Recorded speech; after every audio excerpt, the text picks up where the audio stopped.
Hello and welcome to Crick Buzz Live. I'm Lisa Stalaker and I'm excited to be joining the team of Crick Buzz to bring you all the action of the Women's T20 Challenge matches. Whilst I'm disappointed I'm not in charge to cover the games, it does mean that I am home and I get to show you up my local area. Not bad, is it? But the great thing about being here is that I work with the Crick Buzz team and we're going to make sure that you are up to date with all of the interesting insight, all of the interesting statistics and the matchups that we can expect to see in this competition. So how important is this competition for the women's game? Especially for the Indian domestic team, it is really important. Since March 8th, where the Indian team played in the T20 World Cup final, they just have not had a chance to play any cricket.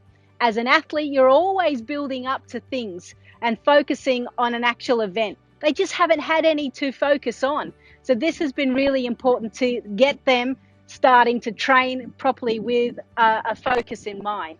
Now we've got to also remember when they do get on the park, some of the players have been limited in the facilities and access to quality coaches. So that will be interesting to see how quickly they hit the ground running.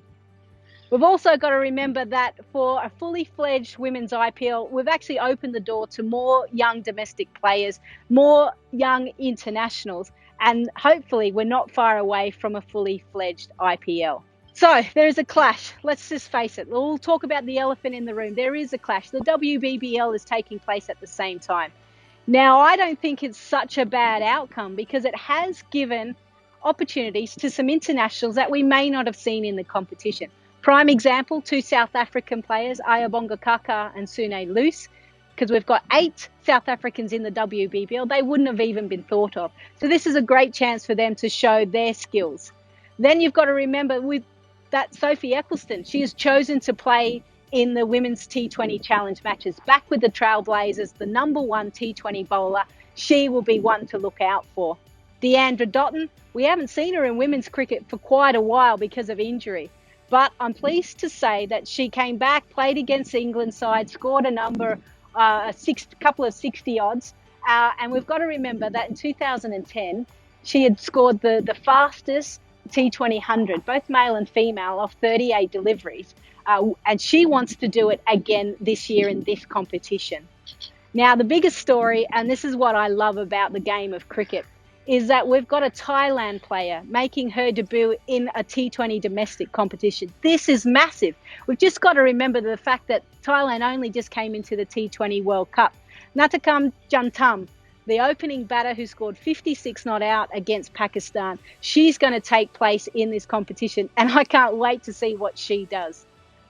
Now, remember last year? Shafali Verma, no one knew about her.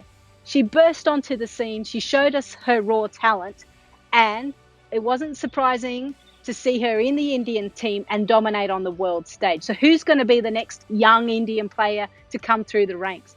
Well, I actually think it might be Richa Ghosh. Even though she was part of the T20 side, we haven't seen the best of her yet.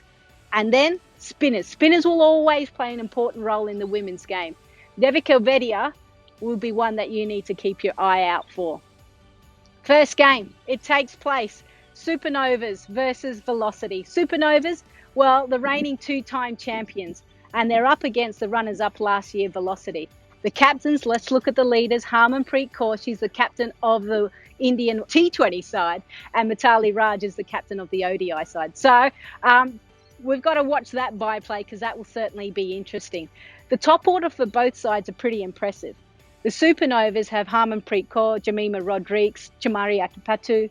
And then for Velocity, I think they've got a few more star power. Danny Wyatt is back for the Velocity team, Mithali Raj, Veda Krishnamurti, and of course, Shafali Verma.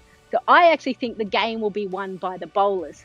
Now you look at the Supernovas, and they've got 3 of India's best spinners, Poonam Yadav, Radha Yadav, and Anuja Patel.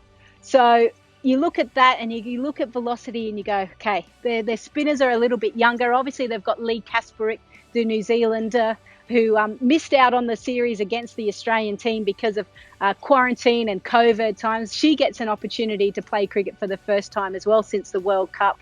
But Velocity will rely more heavily on a Shikhar Pandey, Ekta Bish, but it is going to be a really good clash.